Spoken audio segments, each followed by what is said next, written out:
There we go. Well, welcome everyone tuning in. This is We Should Talk, and it's Evert and I, and we're having some discussions, having some short talks on relationship, love, dating, sex. I guess we're going to talk about sex. Let's maybe talk about. I'd like to learn about that. I want to know what love is. Yeah, lots of those fun things. I think what's so beautiful about talking about these things is, although I feel weird that they interest me, it's not weird. It's not a weird thing talking about love and dating and sex and relationship and all of those things. I think when I grew up, the problem was no one was talking about this. No church actually had Yeah. big It's conversations. not like a Sunday thing that you hear when you're in church or they don't do like a sermon series about sex, No. And even when the pastor said sex, he would say it under his breath, like sex. People blushing, the classic when you're like in biology class, grade 9.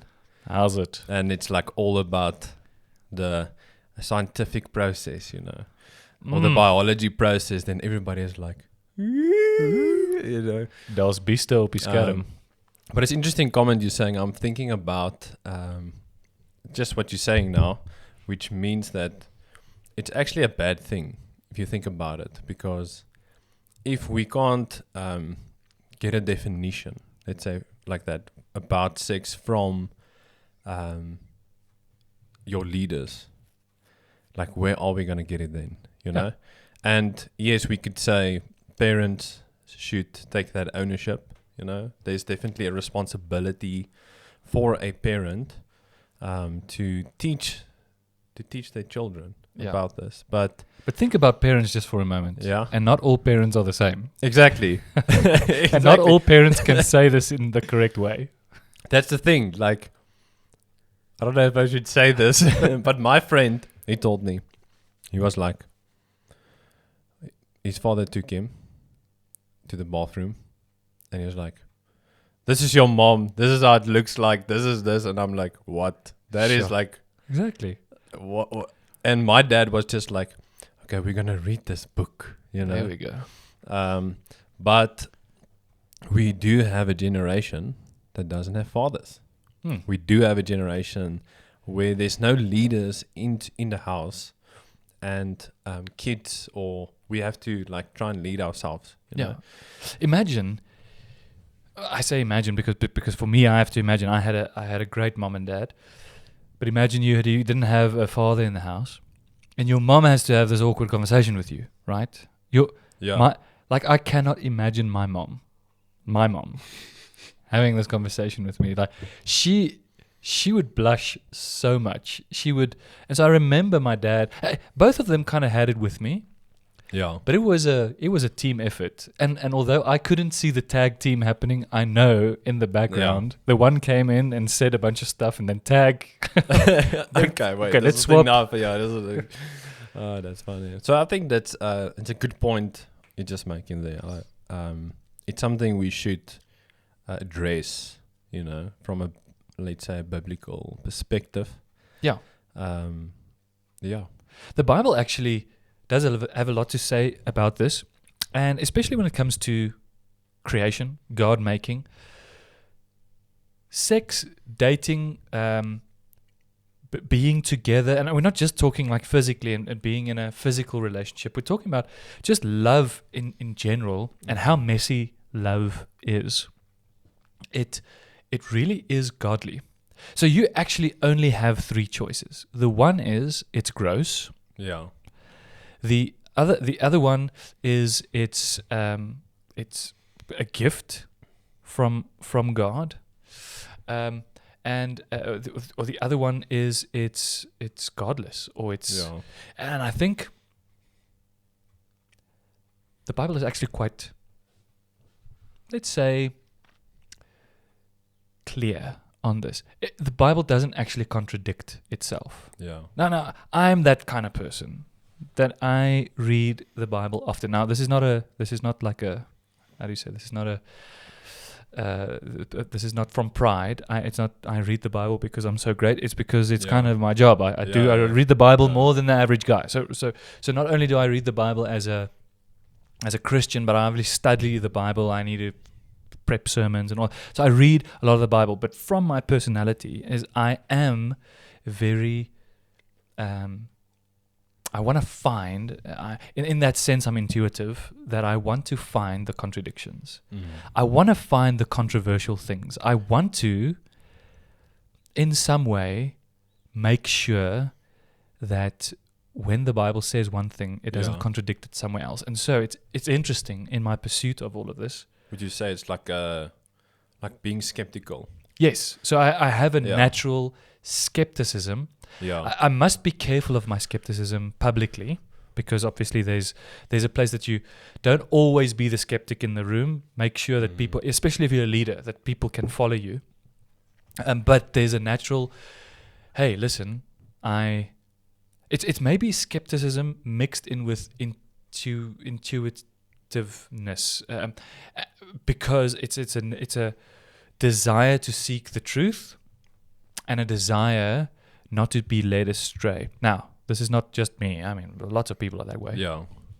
But I think it's a refreshing thought that I haven't found something that is contrary to truth in the Bible as of yet. Now, I know this is just me, but it's such an interesting thing. Here's what I want to hear from you is how did you start relationships in your life? Where did it start for you? How were you as a kid?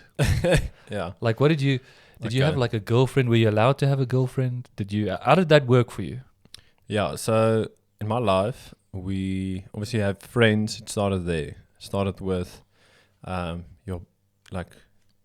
in actually primary school. So how did it start? You're taking me back there. Basically, like you get to know people, or you get to know girls through what's it called? Through your friends. So it wasn't like a friendship with another girl. It was like, ooh, I think I'm in that space, I want to have a girlfriend. So you start like Mix It. At that time we used Mix It. You use Mix It and you chat with this girl, and I would say it was not like based on anything good, if I could say it like that, because as friends, our whole world was filled with pornography. So the things we did, like the things we watched, the way that we viewed relationships was from a perspective of movies and like the pornography that you like get on Mix It and all those dark stuff. Did you get pornography on Yes, Mix right. It? It was hectic. I didn't even know You that. get like moolah and then you buy like, it's crazy. It's really crazy. And it was quite I would say, if we talk about sex, one thing my parents drilled in us is you don't have sex before marriage. So it's almost like there was a hard line for me personally, of always, from this day, I don't do that, So from a space of trying to have a relationship with someone, but looking it through the eyes of how it happens in movies. Because I grew up in such a way, it's not like my parents didn't sit with me and teach me how to have friendships or how to have relationships with people. It's almost like my parents were working, we were in na school, I don't know what you call that in English, like after school you go to this place. So that's how we grew up. We grew up with our friends and with the people around us. So everything we decided was based on the group of people we are. Yeah. Which, I mean, that is very true, even for today. If no one else has opinions about this, if you're not going to learn this from people that are wise, people that are leading, people that are your parents, your family members, your church leaders. If your church leader is so afraid of talking about these things, where are you going to learn it? You're going to learn it from the people that are unafraid. and Yeah. the people that are going to Yeah. talk about this. There's this quote that says the loudest person in the room is seldomly the smartest. Yeah. Okay, so who are you going to? If all of the smart people are quiet, who are you going to learn from? You're going to learn from the people that are idiots. Maybe the smart people need to start speaking. Yes. So I think, so in that sense, I can remember my first girlfriend. Well, it wasn't really a girlfriend; it was more like an on-off thing, you know. Yeah. But it was in primary school. We went to the movies, like the classic go to Milky Lane, when Milky Lane was still Milky Lane, you know. So, yes. So yeah, basically, and it wasn't really good. It wasn't good. Obviously, it was like, I don't know, the things we were speaking about and stuff wasn't like, I won't say it's God honoring, definitely not that. So, hello.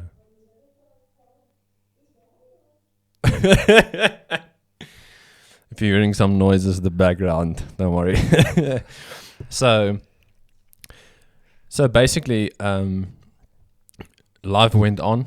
So I only had like one person. Oh wait, yeah, one person. Was it? Yes, one person in primary school, but it didn't last really. It was like a month. You know, the classic.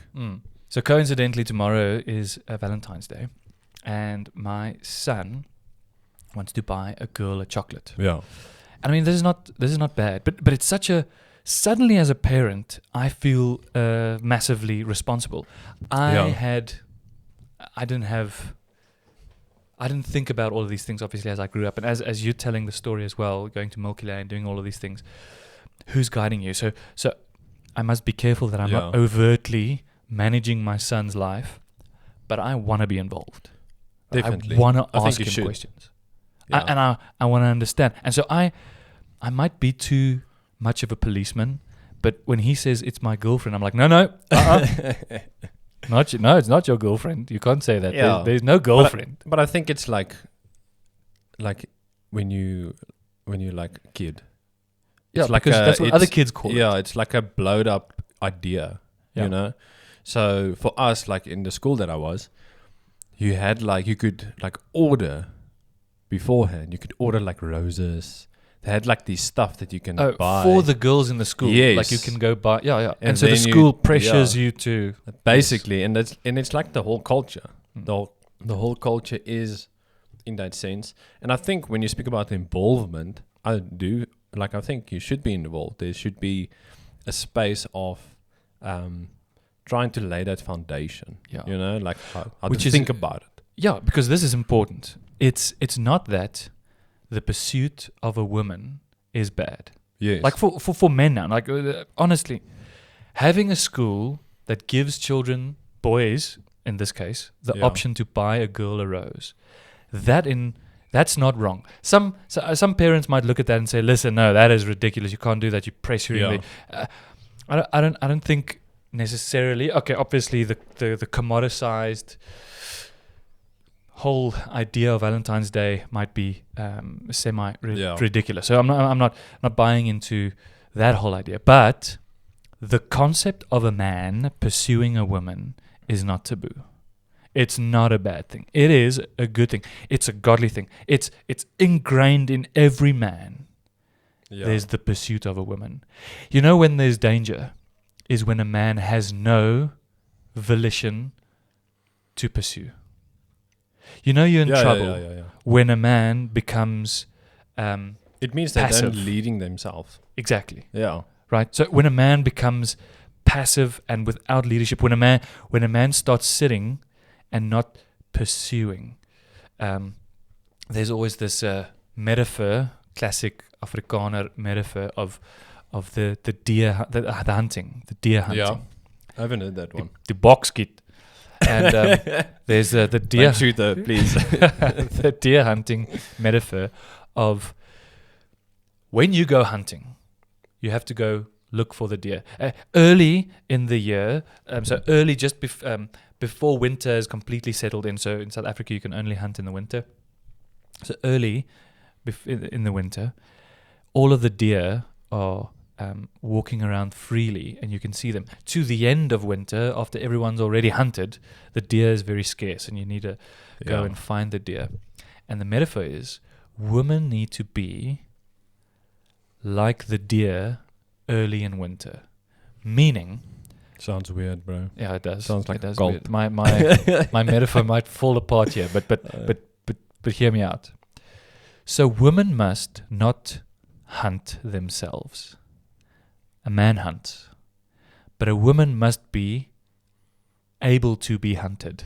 Does that make sense? Yeah, that makes sense. So It does make sense. if you see this little deer, right, she must see the hunter and be like, "Oh, As Bambi, don't shoot me, but shoot me." Right? Like I'm available to be shot, but that sounds weird. Yeah. the point is Yeah. that when men start being afraid to hunt, Yeah. suddenly women start hunting, and that can get weird. Now, listen, I know there are exceptions to the rule, and obviously this is just a metaphor. Yeah. And so I'm not saying there's no exception where women can find a man. I'm saying the way God made it, at least from what I can see and what my perspective is that a man is there to pursue. A man is there to hunt. A man is there to do. So I don't want to stop my son from... I don't want to demonize the idea that pursuing women is bad. So I don't want to kill that. I want to make sure that he's got a biblical way of thinking about this.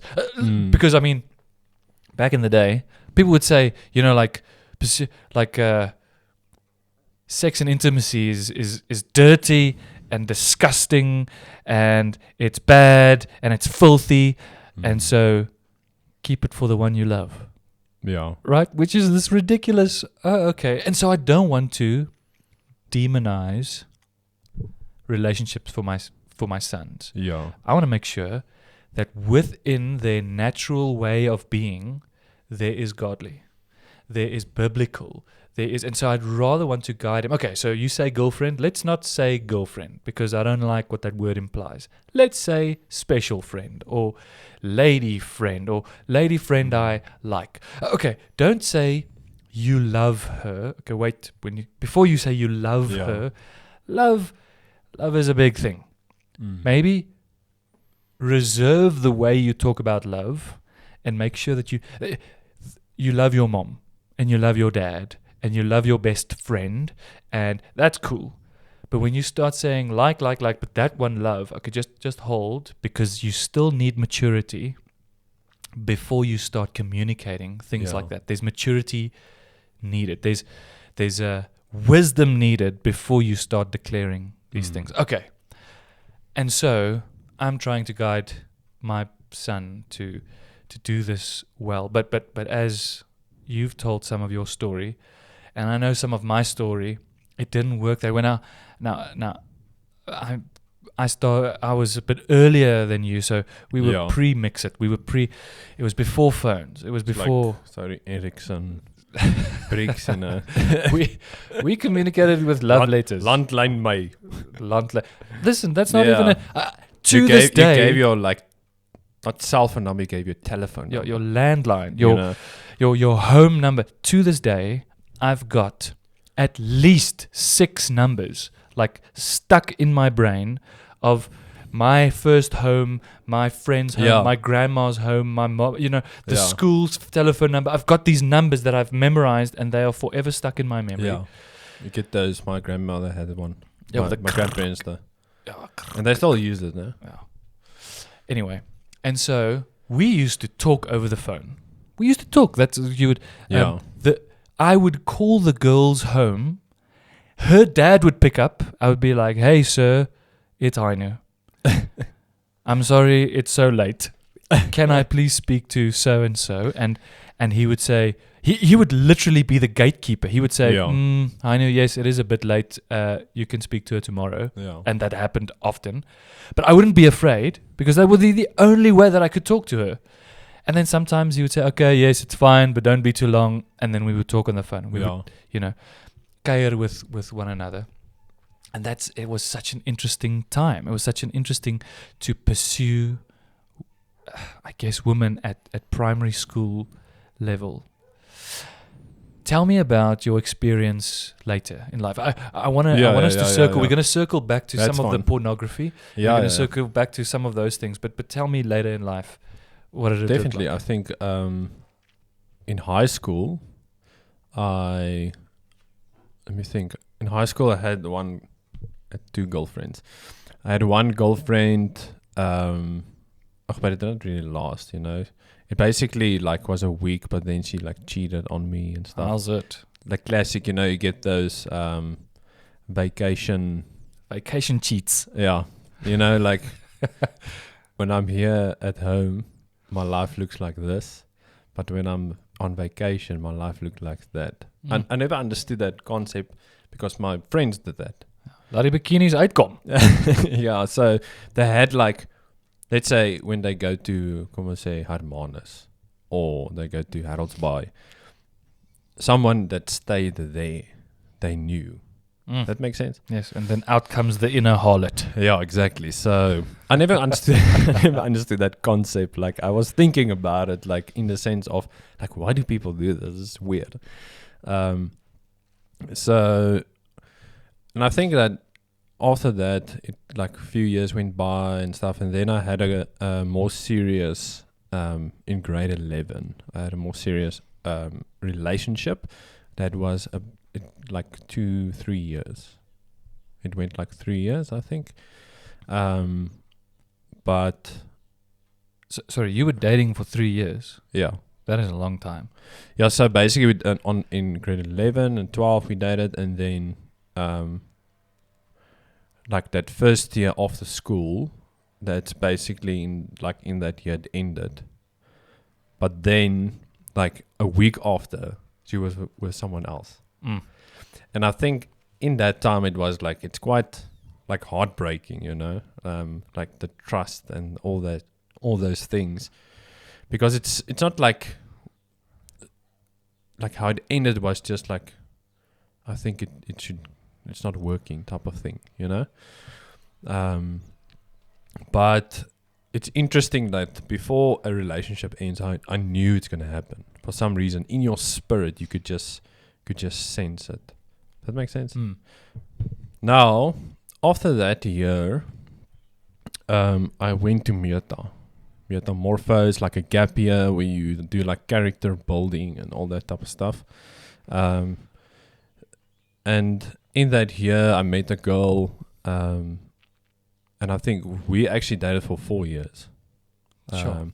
And that was more like how can I say? It was more like a, let's build Evert's character up season in my life, if I could put it like that. Because in that stage of my life, I didn't really have that, what do you say? Like in that sense, you have to pursue, yes. Like you pursue, but now in the relationship, now it's like, what now? That's like the type of thinking I had. I also had this thinking of, no, people know my heart, so I don't have to really make effort. Yeah. And it's an interesting time when you're that young.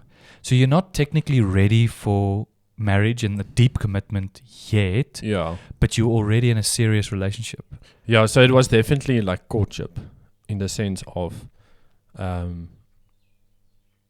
seeing if this will go to marriage. Does that make sense? Yeah. It So wasn't. the plan was to get married. So from like the one girlfriend I had in high school, that was my perspective.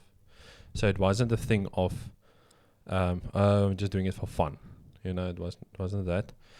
Maybe before that. But so this was quite serious, and I think it came to a space of we were not good for each other. I think in that space of my life, I didn't know how to lead, first of all. So as a man, I didn't lead really. I only tried to like please. So, I forgot about this. So let me quickly buy flowers, or let me quickly do this, or it wasn't necessarily a thing of understanding. And I think it's a process of identity, and a process of, as we say, character. Building that character of your character being built, and what is my character based on? We could say like, yes, I didn't really have good role models for that, because the people in my life wasn't necessarily teaching me anything. I was just quite lone ranger, you know. And there's obviously outside things that are happening as well. The pressure from the culture, Yeah, the pressure from what is expected of a man.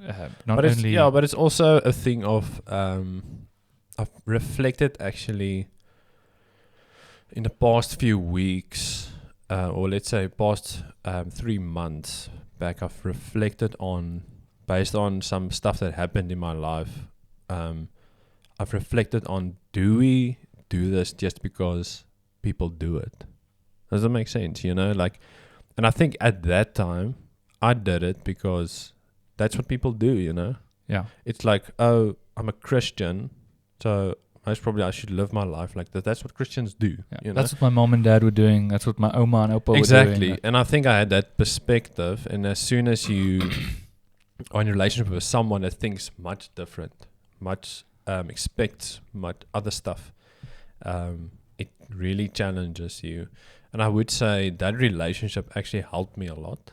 It really helped me in the sense of leadership.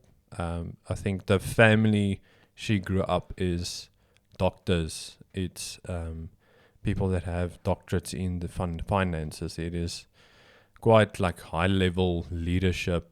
Like her father read the John Maxwell Bible, you know, stuff like that. So leadership is like a top priority thing. Yeah. And in that space, I learned a lot about leadership.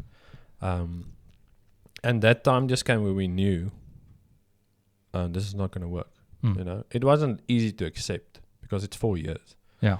So it's quite a difficult process, but I think it's a good. It was really it's needed. It was needed. It really challenged me. Obviously, you get some hurt, and you get over it, and you forgive, and you learn from it. But there's a space of where when you get out of this relationship, it actually was for the better. Yeah. Like, I came out of that relationship. Both of us came out of that relationship as better people than what we were. And I think that is amazing. Yeah. Like, both of us, without speaking, knew, like, God is saying, okay, this is going to end. You know, this is not going to work. The season is over. Was, like, God planning it for it to happen like that? If he did, thank you, Jesus, you know, like, thank you, God, for giving me the opportunity to have that experience. Because where else would have I learned those stuff? It would, and he would provide, but I would have learned some basic, as a man you lead, as a man, this specific thing you protect, you provide, that type of stuff, you know? Yeah. So then what is very funny, it's funny, I think what it went by then by, like, let's say, I can't remember, like 4 months, 5 months went by, and we went to go Red Frog in Belito. Red Frogs is a ministry that's not like based on a church, but it's a ministry where we go to, like, matric parties and student parties. We look after, we give them water, sweets, and the focus is it's like evangelize through action. And then when the opportunity comes, you tell them why you're doing this. Yeah. Now, my fiance now, so I met her at Red Frogs. Also. Yeah. There's always this joke in Red Frog, that's where you go to meet your wife, you know, because a lot of people actually get married that meet each other there. But even like my girlfriend that I dated, she met her husband that at Red Frogs. Also. Yeah. So Give me that number just for everyone watching. Just want to make sure any singles out there need a hotline. So actually, my fiance Annalise, the first time I met her was when we were it was here in Pretoria. It was I only met her like quickly, like hello. And like I call it this magnet. Mm-hmm. There's this magnet that pulls you towards a person. And sometimes in that moment you have to decide, like, am I going to pursue this or I'm going to like reject it? Mm. So in that, first time I met her, I rejected it because I was already in a relationship. Yeah. So I was like, I'm going to avoid this person. Mhm. Like intentionally, I'm not going to speak to this person, Yeah. because I know like the feelings I'm feeling, it doesn't make sense. Yeah. And she's English. So, I mean, just stay away. Red lights. Yeah. So now what happened is the relationship ended. Okay, we're in Belito. Guess who's the person picking me up at the airport? It's Annalise. Okay. So, and then for the week, we spent a lot of time together, which makes sense. Like, if you're going to spend time together fresh out of a relationship, you're going to have that. But I think what really changed me in that sense was the thing that we both felt is it feels like we've been knowing each other for so long, but we only know each other for a week. I don't know how to explain it. And in that time, I was like, when that week ended at Red Frogs, I was like, I had the discussion with her. I knew now, like, okay, I can make a decision to pursue this. Yeah. So I had the discussion. I told her, hey, this is what I feel. I don't know how you feel, if you want to explore this. And she was open for it because she felt the same. So we made like time to come together. She was she stayed in Durban, KZN. So it started with a long distance relationship. That makes sense. Yeah. Which is, I think, was a good thing for us. Yeah. Because it went very slow. Instead of like, oh, okay, we now, and then hanging out the whole time, and so we had to like make effort, like video call, stuff like that. And in that process, it taught me a lot about actually making that effort. Yeah. Luckily, you guys had video call, right? Yeah, that's true. Back in the day, people couldn't video call. Even the landline thing. I think my great grandma and grandpa, he came from Germany to South Africa, and he was working on a farm, and he corresponded with my grandma.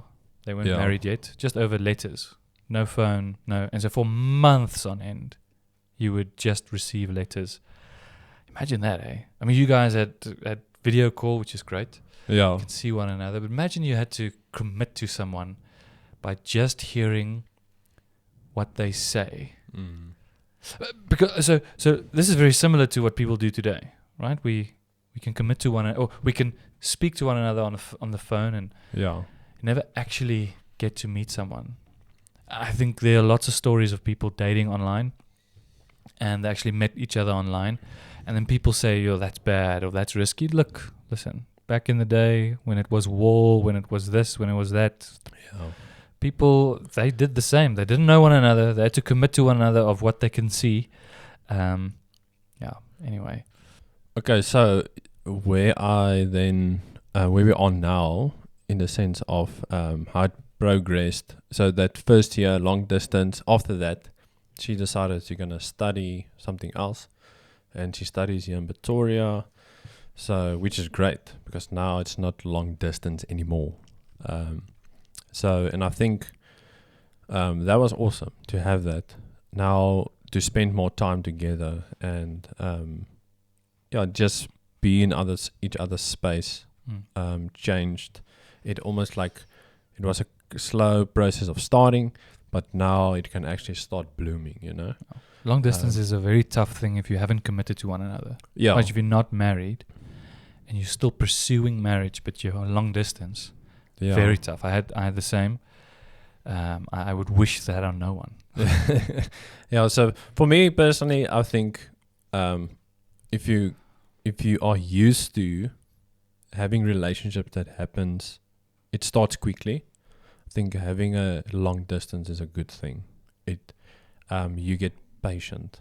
There's a lot of testing that happens. I did visit her on the farm, and we had time together and stuff. So meeting her parents, it's quite interesting because her parents is quite old. So that was also a much different experience because her parents have a different perspective on, because when they got married they were like in their 40s, 50s, you know. So so it's a much different perspective. But I learned a lot.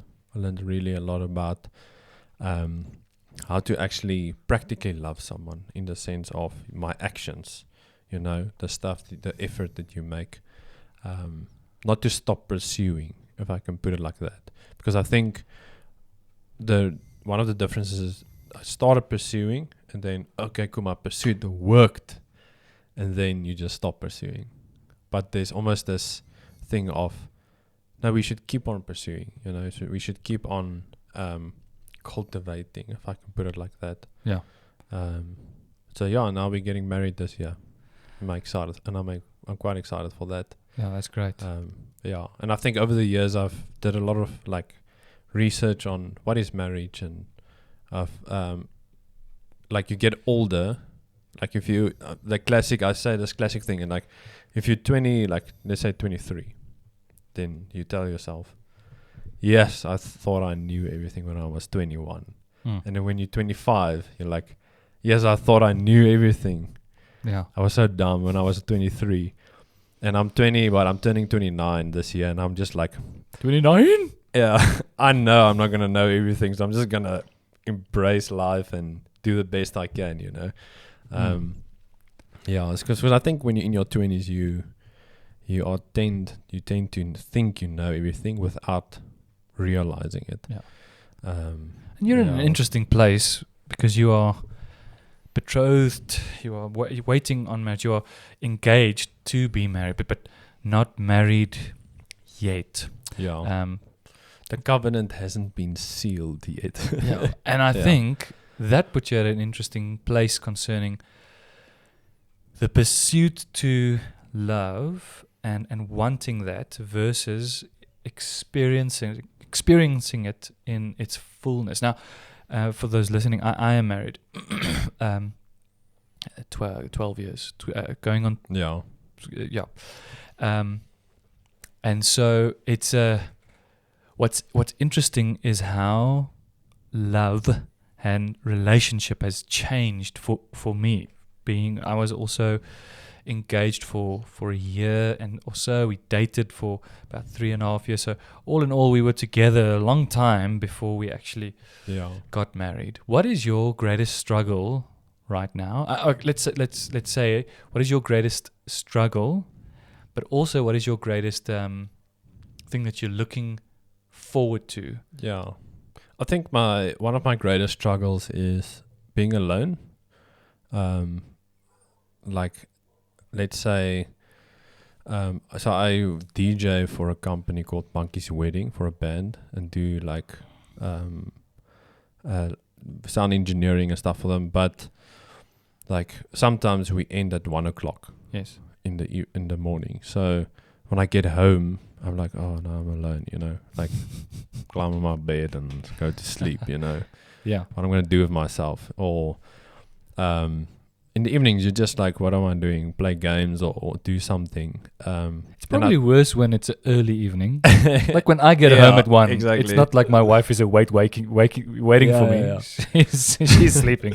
But it's still like, I spoke to one of our friends, Rosso, and he's like, yes, I must say, you said, I must say there is something nice about just climbing in with your wife. You know, like climbing in the bed with your wife. There's but another it's also, person, there's another body, there's another... Yeah. Exactly, but it's also not so nice to leave her behind, you know? Fair enough. And I think that for me, my greatest struggle is like, I'm like tired of waiting, you know? Like, ugh, please, kom nou Augustus, you know? Like, can time just like fast forward, Yeah. because I'm tired of doing life alone. Like I know personally, doing life alone is not good for me. It's not good. Things are constantly going into chaos. Yeah. Like, like managing the chaos for me, it's I struggle at that because I'm so occupied also in other things, and I know I need someone that can like help me to like, hey, let's do this, let's go, let's Yeah. that makes sense. I don't know if that makes sense. For me personally, the struggle would be being alone. Loneliness. That's a Yeah. that's a massive one. Yeah. I think many people listening might have a similar. Loneliness is a big thing these days because we are actually being fooled by the fact that we are so connected. We are the most connected generation, but also the most disconnected people. Yeah. And so we have the fallacy of connection. Oh, but I'm connected. I've got X amount of friends online. I've got, I spent 2 hours on Discord with that guy, Yeah. and we were playing, we were chatting, and that was meaningful.